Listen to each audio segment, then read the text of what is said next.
What anime guys, I am back with a video reviewing season 3, episode 2 of Blue Exorcist, Shimane, Illuminati Saga. Second episode's finally here.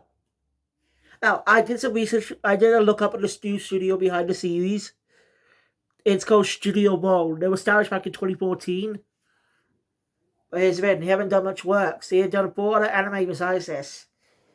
Two of them, one in 24, one came out, one anime in 2015, another 2016, 17 and 18. 2020 and 2020, 2021, and now 2024. So yeah, they're they're founded 9 years ago. They're still relatively new. They haven't done much work, so they're still a very underdog studio right now. Well, their animation isn't bad. I'm curious though, how they got 100 ratings of Blue Exorcist, a one-on series of Show the Jump. How the hell did they get their hands on it? That's the question. I think there was a reason why A1 Pictures did not return. I think the reason they call this a new anime because it's the main different studio, but Punch Man season 1 and 2 were the main different studios, but it's still part of the same series. So I'd still piss about the marketing campaign. That's very misleading. They should literally just say season 3, because this is basically season 3 split out into 3 parts. The longest season. So most of the cool ones will be setting up some specific events. At least as far as I know. Not read the manga. Like I said, cool one's going to run for 12 episodes. And in March 2024. Core 2 might premiere sometime midway through the year or later in the year. It depends on the day they set it. It could be a shorter time though. It really depends. But since Studio Bowl is still relatively new, but most likely won't animate to this. They'll probably be, once they double the final episode, they'll probably start working on the second core. I know it's still relatively new studio. They don't know how much works. They only have experience of few anime series and films. 2 films actually. Yeah, full anime shows and 2 anime films. That's all they experience with. So how did he get the reins of getting one of those biggest anime out there? Well, it's kind of like Mappa in a way. I'm not sure what's this now. Mappa was originally an underdog studio, but Jujutsu Kaisen and Chainsaw Man put it on the map, making it most well-known studio to this day. Of course, new fans will know it for all the wrong reasons. How to treat the employees, but it's not just Mappa who does that. Other studios do that too, which is really sad. Hashtag support animators. Artists and animators deserve credit for their work. Deserve actually they work hard to bring this stuff to life. So I hate that people are treating them like this. I can say in my last video on Mashab that it's very much a coincidence. It's weird coincidence that Bloods is a season 3 at the same day as MASH season 2. Like I said, MASH season 2 is animated by A1 Pictures, who show you do Blue as the first 2 seasons. Last day of the series back in 2017. Honestly, he must have been pretty busy at the time. After all, most of you were still animated shows like Fairy Tail. They animated Fairy Tail. They actually animated Fairy Tail back in for all its run until its final season aired a few years ago. Blue Exorcist season 2 came out in 2017. Been out like 7 years now. Been like nearly 7 years now at this point. So it's pretty interesting.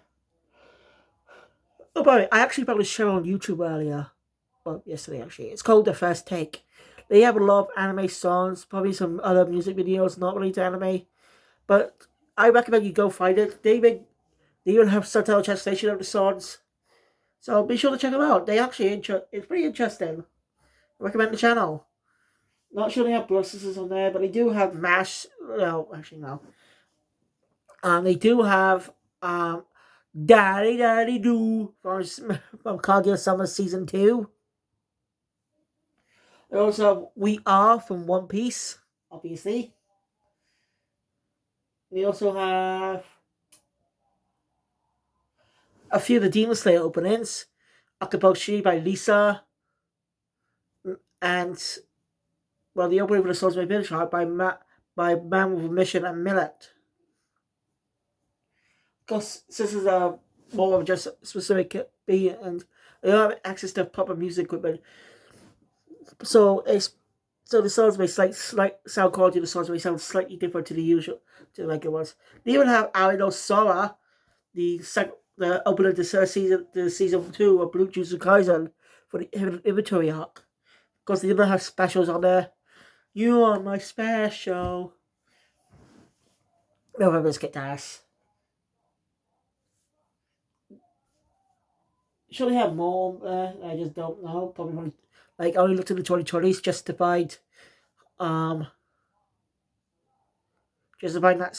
that's opening Arino Sora.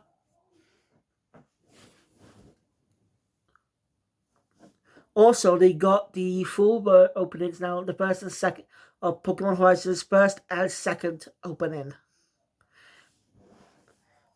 Let me know which one's your favorite, by the way, in the comments down below. Go listen to both. Both are catchy, but I think I like the second one more. It just really suits a Pokemon adventure. I get it now. I could get S why Nico and Roy have wear red and blue. Nico's colored blue to be like to pretend it's not like Ash did, since his common color was blue.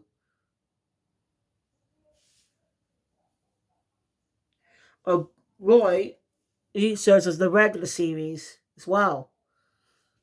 You see, Nico is Ash, Roy is red. Those are the vibes they give off. But shame Roy doesn't get as much as focus as Liko, which is sadly both protagonists.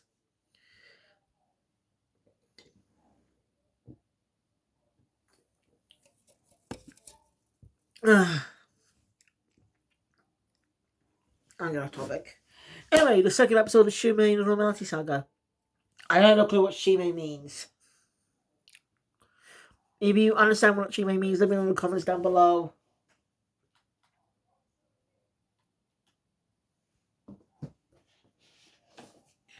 Like, seriously, if you know what that means, let me know in the comments down below, because I have no clue.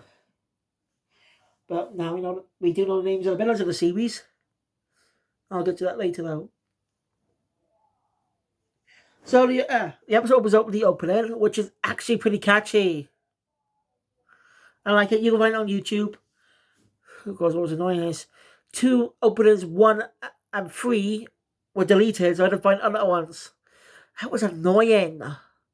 I hate that happens. And when they're no longer on YouTube, sometimes there's no more I can find, so I had to delete the fucking playlist. Even though I want to listen to the songs in my like videos. I really, really, really hate that. It's just annoying. Anyway, I ordered 2 pre-kill merch, so expect reviews on them. I ordered 2 pre-kill dolls. Don't judge. This is for review purposes.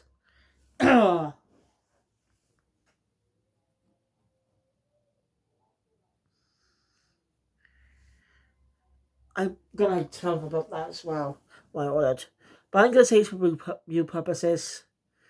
And again, boys can get dolls too. Like, there are a lot of other YouTubers who are male who are into that type of stuff. Like, Nader Legend can buy some dolls as well. He's a YouTuber that covers all kinds of media. Mostly cartoon media, but also covers live action content from time to time. Check out his content, he does good work. You can find the opening anyway, you can find this opening on YouTube, it's catchy. Also, I'm going to give my opinion on Bim Bam Babon. I can't say his name. The second opener of Mash Show. It's actually growing on me a bit. Also been reading the manga a bit more. reading the entire arcs about the stories that have already been adapted, like the Judgment story. Also going past the story that's still being adapted into this episode. So yeah, the character battles. So yeah, the home visit story arc. The home visit will be adapted into episode. Probably be adapted by the period episode 2 or episode 3. And the whole Divine Missionary Battle could begin maybe episode 4 if they spend this. If they spend Rain the fight Rain has. If they split that fight up into 2 episodes. It depends on how long it's going to be. But we end on a cliffhanger of Rain's third line appearing. As all context, I'll explain that with an episode when that's eventually appears in next sometime in a few weeks. Anyway, that Yukio's called to a meeting as was sign a blood oath, a blood type of pact. It is a contract. If he breaks off of water, if he breaks the contract anyway, a demon will come and chase him until he's dead. So yeah, this video is secret. One of the members is Lightning, who were worked with Arthur in the last episode. They were trying to track down Toro. And it's a weird guy.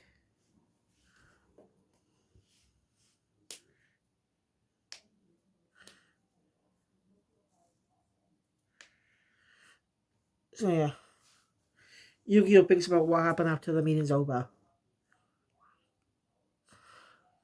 He wants to figure out what that power was last time, if he actually did a wicked thing or not. But he seems pretty fine now, according to his health checkups. So he's not. So yeah, Yu-Gi-Oh still be feeling that burden down his side.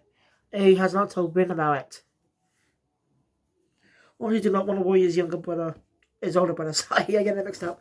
I guess he did not want to worry Rin.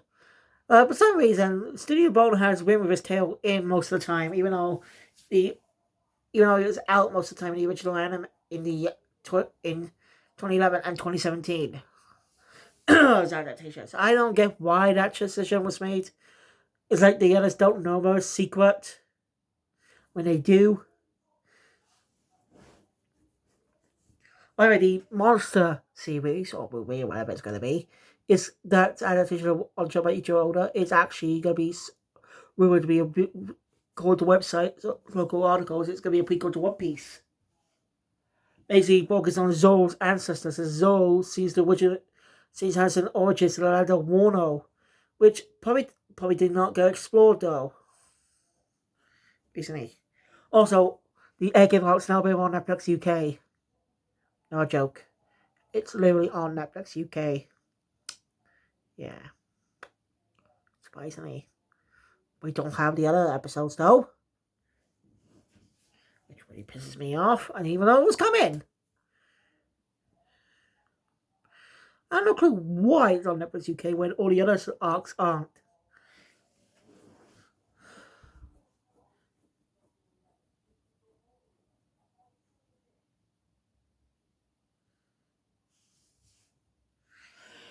Anyway.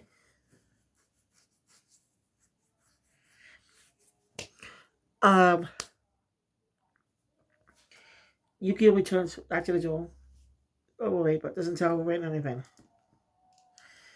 Rin's half awake. He tells me he's going to be how much Shimane was studying. Rin does get jealous. As it is, two are dating. They're dating. Yukio doesn't deny it or confirm it. Just to tease his own time. Just teasing his brother. I really like how they show Rin has a heart of gold.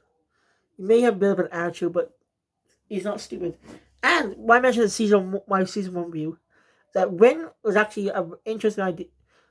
Rin was unique for a protagonist at the time. Normally, when a protagonist is teased by a rival character, they sometimes go through the challenge. But Rin didn't.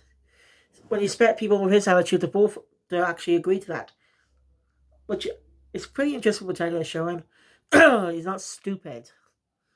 He won't risk his life over some dumb challenge.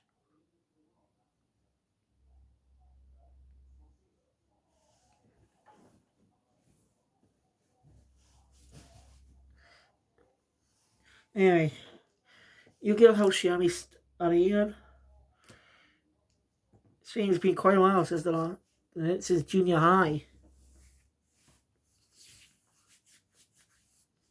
You know, Shiami's on the first thing. You get onto a big about time he actually did rebel against, but he wants to answers why he took him in. You know, what reason did he have for taking him in? And what's gonna happen? What's gonna happen to him and Rin? Fujimoto just says that he'll explain someday. About we got a chance to explain anyway, because sometime later Rin woke up and Fujimoto was dead. Actually, look at when a time skip happens. So yeah, so basically they skipped the Kraken arc, which is basically was adapted into one episode of season 1. That actually predates the arc in the manga. So yeah, so it makes sense that arc's kind of already been adapted, and it was not just a measly one-off story in a course of a few chapters.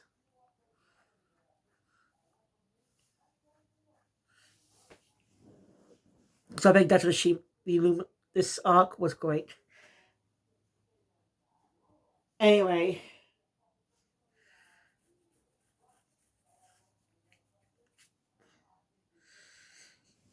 anyway, Rin was Mephisto's well was very mysterious. Mephisto is weird. We still don't know what side Mephisto's on. Is he a good guy or a bad guy? Is he either humans or demons? That's a mystery. And that makes him a very intriguing, complex character. We never know whose side he's on. Makes it very interesting. But I still wish the reboot season 1 to actually adapt the manga a little more accurately. But, oh well. I wouldn't mind if they didn't say if they said season 3 when they announced Exorcist's return. But they didn't say season 3, they said new anime. But this is not a new anime, it's season 3. See what I mean? That's what pisses me off. Anyway.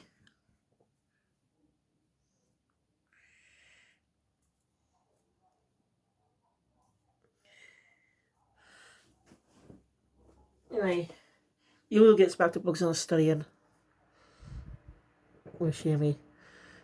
Meanwhile, anyway,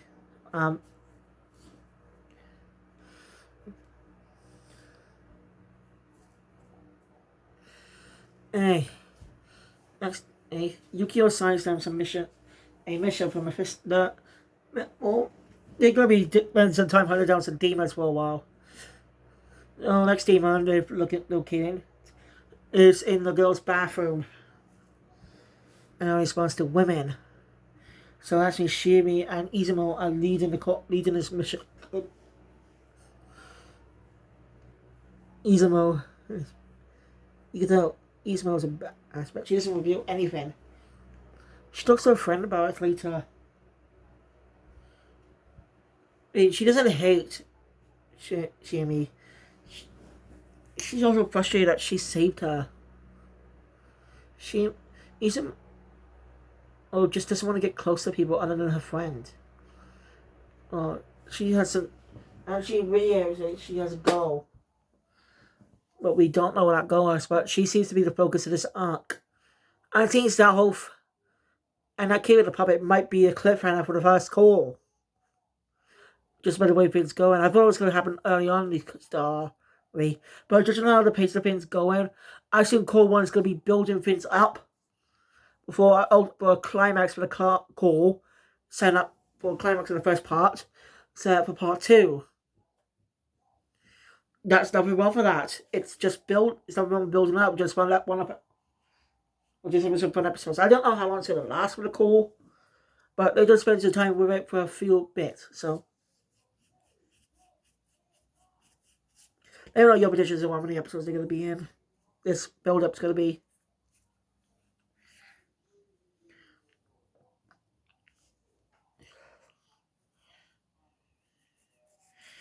Alright, okay, later, everyone prepare, is ready. The other characters didn't play much of a role in the episode. Shimane Izumu ended up confirming the ghost based off against it. He's also have a trouble with Shikigami, or whatever they are. Thanks to Shimane, they kind of listened to help out. Like, they don't know. Shimane has actually grown a bit.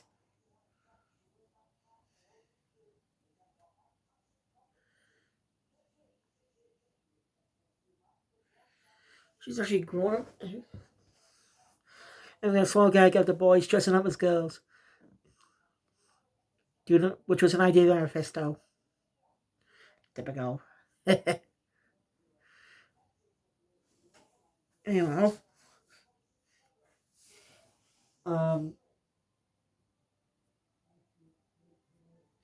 Shira, Lightning, and Arthur end up in the base to figure out, trying to locate Toro. They end up finding a special gate, which going to be over my Satan, but he's not here. This is man-made. Lightning sees to know who's behind this. It's suspended quickly, but Mr. March will stop time of it. Lightning reveals who's behind this. They're called the Illuminati. Someone looks like looks like Toro's working with them. Right behind the whole incident in Kyoto. Looks like they're behind the Kyoto incident.